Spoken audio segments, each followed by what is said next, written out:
Magandang araw mga kaw-amazing! Alam nyo ba na ayon sa mga feng shui expert, hindi lang dekorasyon, kulay ng damit at ayos ng bahay ang nakakaapekto sa swerte natin sa bagong taon. Malaki rin ang papel ng pagkain na ating inihahain at kinakain, lalo na sa New Year's Eve at New Year's Day. Sa video na ito, tatalakayin natin ang 10 pagkain na dapat kainin sa New Year para swertehin sa 2026. Alinsunod sa feng shui beliefs, may benepisyo sa kalusugan. At syempre, may estimated presyo para alam nyo kung swak sa budget. Kung gusto nyong pumasok ang pera, kalusugan, mahabang buhay at good vibes sa 2026, panoorin nyo hanggang dulo ang video na ito. Number 10, bilog na prutas. Sumisimbolo sa kayamanan, tuloy-tuloy na swerte at pagkakabuo. Ayon sa feng shui, ang bilog ay sumisimbolo ng coins at completeness. Kaya tuwing New Year, uso ang 12 bilog na prutas. Isa para sa bawat buwan ng taon. Kapag bilog ang prutas, sinasabing walang putol ang daloy ng pera. Pinakaswerte, ubas, dalandan o orange, mansanas, pomelo, pakwan. Health benefits, mataas sa vitamin C, panlaban sa sakit. May fiber para sa digestion. May natural na antioxidants para sa balat at puso. Ang presyo, ang ubas ay umaabot ng 280 to 450 pesos per kilo. Ang orange, 180 to 250 pesos. Ang mansanas, 220 to 350 pesos per kilo. Ang pomelo, 120 to 180 kada piraso. Wow, amazing tip! Ayusin ang prutas sa bilog na tray o basket para mas lumakas ang feng shui energy. Number 9, isda. Buong isda may ulo at buntot. Ang simbolo nito ay kasaganaan at sobra-sobrang biyaya. Ayon sa feng shui, sa Chinese at feng shui tradition, ang isda ay simbolo ng abundance. Dapat buo ang isda, may ulo at buntot para ipahiwatig na ang swerte ay mula simula hanggang dulo ng taon. Importanteng paniniwala, huwag ubusin lahat at mag-iwan ng kaunti para may extra sa buong taon. Health benefits, mataas sa omega-3 fatty acids, mabuti sa utak at puso, nakakababa ng bad cholesterol. Ang presyo, ang bangus ay 220 to 300 pesos per kilo. Ang lapu-lapu, 450 to 700 pesos per kilo. At ang tilapia naman, 180 pesos to 240 pesos per kilo. Number 8, pansit o noodles. Sumisimbolo ito sa mahabang buhay, tuloy-tuloy na swerte at walang putol na biyaya. Ayon sa feng shui at Chinese traditions, ang pansit o noodles ay itinuturing na pinakamalinaw na simbolo ng longevity. Habang mas mahaba at buo ang noodles, mas sinasabi nitong hahaba ang buhay, pasensya at pagkakataon ng kakain ito sa darating na taon. May paniniwala rin na kapag naputol-putol ang noodles habang niluluto, parang pinutol mo rin ang daloy ng swerte. Kaya sa New Year's Eve, pinapayuhan ng feng shui experts na dahan-dahan ang pagluluto at iwasan ang pagputol ng pansit. Sa maraming pamilya, ang pansit ay hindi nawawala sa handaan dahil ito rin ay simbolo ng matagal na pagsasama ng pamilya. Tuloy-tuloy na kabuhayan, mahabang pasensya sa trabaho at negosyo. Health benefits, nagbibigay ng instant energy mula sa carbohydrates. Kapag hinaluan ng gulay tulad ng repolyo, carrots at bagu beans, may fiber at vitamins. Kapag may karne o hipon, may protein para sa muscles at immune system. Ang tip, mas healthy ang pansit bihon o sotanghon kumpara sa sobrang mantikang kanton. Ang presyo, pansit bihon good for 6 to 8 persons ay nasa 250 to 400 pesos. Ang pansit kanton naman na nasa pack ay 20 to 35 bawat isa. Ang restaurant pancit platter ay 600 to 1,200 pesos. Ka-amazing! Habang kumakain ka ng pansit, isipin mong bawat hibla nito ay taon ng buhay, buwan ng biyaya at araw ng swerte. Number 7, tikoy at mga malagkit na pagkain. Sumisimbolo ito sa pagkakadikit ng swerte, pagkakaisa ng pamilya, kapit-kapit na tagumpay. Ayon sa feng shui, ang tikoy ay hindi lang basta panghimagas. Ito ay ritual na pagkain. Dahil sa pagiging malagkit, sinasabi nito na ang pera ay hindi madaling lalabas. Mga oportunidad ay mananatili. Relasyon ay mas tumitibay. May paniniwala rin na ang tikoy ay pampadikit ng swerte sa buhay, pampatahimik ng alitan sa pamilya, pampalakas ng harmony sa relasyon. Sa ilang tradisyon, kahit isang kagat lang ng tikoy sa New Year ay sapat na para makapitan ng swerte ang buong taon. Health benefits: mataas sa energy o carbohydrates, makakabusog kahit maliit na portion, pampainit ng katawan ayon sa traditional belief. Paalala, hindi ito ideal para sa diabetics kung sobra. Ang presyo: ang tikoy na plain ay umaabot sa 180 to 350 pesos.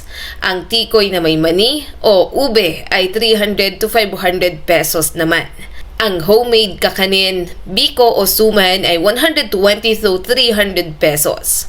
Kung gusto mong dumikit ang swerte, ka-amazing, huwag mong itaboy, kainin mo. Number 6, lunti ang gulay o leafy greens. Ang simbolo nito ay paglago, panibagong simula, kalusugan at pag-asa.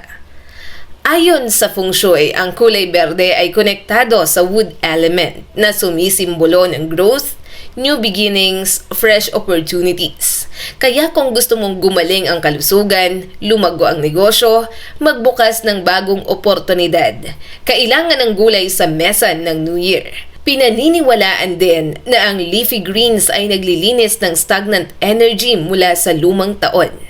Health benefits: mataas na iron laban sa panghihina, may antioxidants, mabuti sa bituka at digestion. Ang presyo: kangkong at pechay ay nasa 20 to 60 pesos per tali.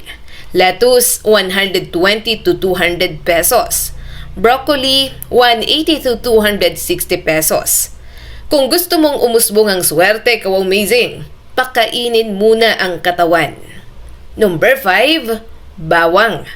Sumisimbolo sa proteksyon, panlaban sa malas at pananggalang sa inggit.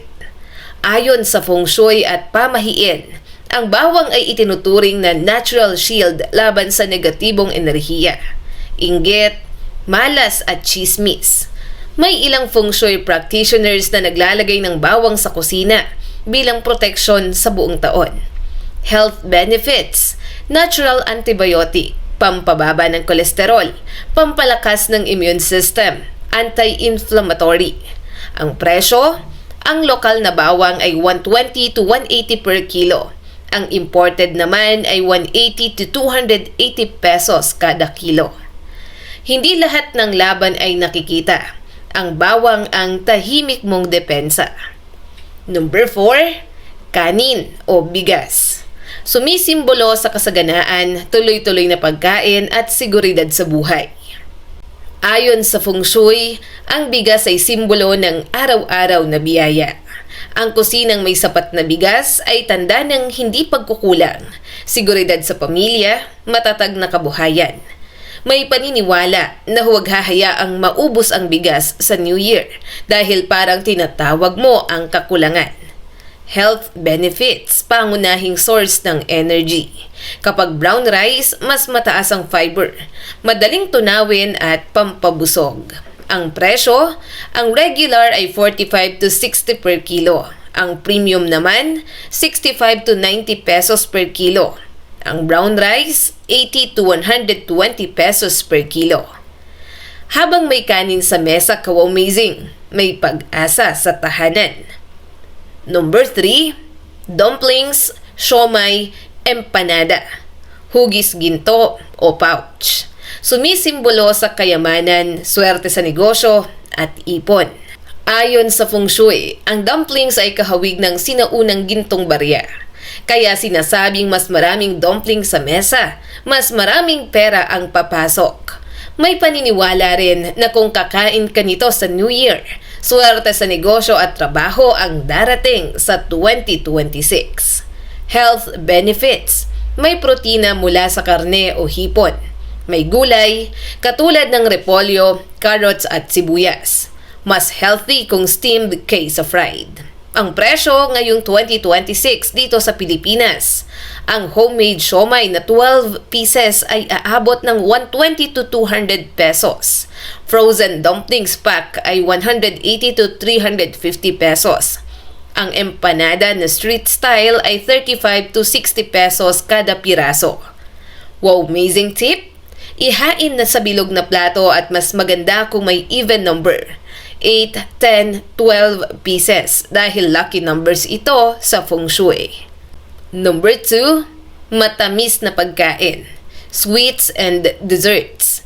Masayang taon, sweet relationship, good luck sa love life. Ayon sa feng shui experts, ang matamis na lasa ay nag-iimbita ng positibong karanasan at masasayang pangyayari sa bagong taon. Kung gusto mo ng maayos na relasyon, masayang pamilya, less conflict sa 2026, huwag kalimutan ang dessert sa New Year. Health benefits. Naglalabas ng happy hormones o serotonin. Nakakabawas ng stress, energy booster kung hindi sobra. Paalala, balance lang, swerte ang matamis pero huwag sobra sa asukal. Ang presyo ng kakanin, puto, kutsinta at biko ay 150 to 300 pesos kada bilao. Ang cake naman ay 450 pesos pataas. Candies and sweets pack, 100 to 250 pesos. Wow, amazing feng shui tip! Ihain ang matamis sa southwest area ng mesa para sa love and family harmony. Number 1, dalandan, oranges, citrus fruits. Pinakaswerteng pagkain sa New Year 2026. Sumisimbolo sa ginto, yaman, swerte at tagumpay. Ito ang pinaka-inaabangan ng mga feng shui expert, ang dalandan at oranges. Kulay ginto, simbolo ng yaman. Bilog ang hugis na parang barya. Mabango, good energy at good luck. Sa feng shui belief, kapag may dalandan sa mesa, hindi lalabas ang pera. Bagkos, papasok ito. Health benefits, mataas sa vitamin C, pampalakas ng resistensya, pampaganda ng balat, panlaban sa sipon at pagod. Ang presyo ng dalandan ay 160 to 220 pesos kada kilo. Ang imported oranges ay 220 to 350 pesos kada kilo. Ultimate wow amazing tip. Maglagay ng 8 o 12 dalandan sa mesa o sa sala. Pagkatapos ng medianoche, pwedeng ipamigay sa pamilya para ipasa ang swerte. Mga kaw-amazing, tandaan natin, ang pagkain ay hindi lang pampabusog, ito rin ay simbolo ng ating intensyon sa bagong taon. Sa pagpasok ng 2026, pagsamahin natin ang tamang pagkain, mabuting kalusugan, positibong paniniwala at sipag sa buhay. Dahil kahit gaano kalakas ang feng shui, ikaw pa rin ang gagawa ng sarili mong swerte. Kung nagustuhan mo ang video na ito kaw-amazing, i-like, i-share at mag-subscribe para sa mas marami pang swerte, kaalaman at amazing facts.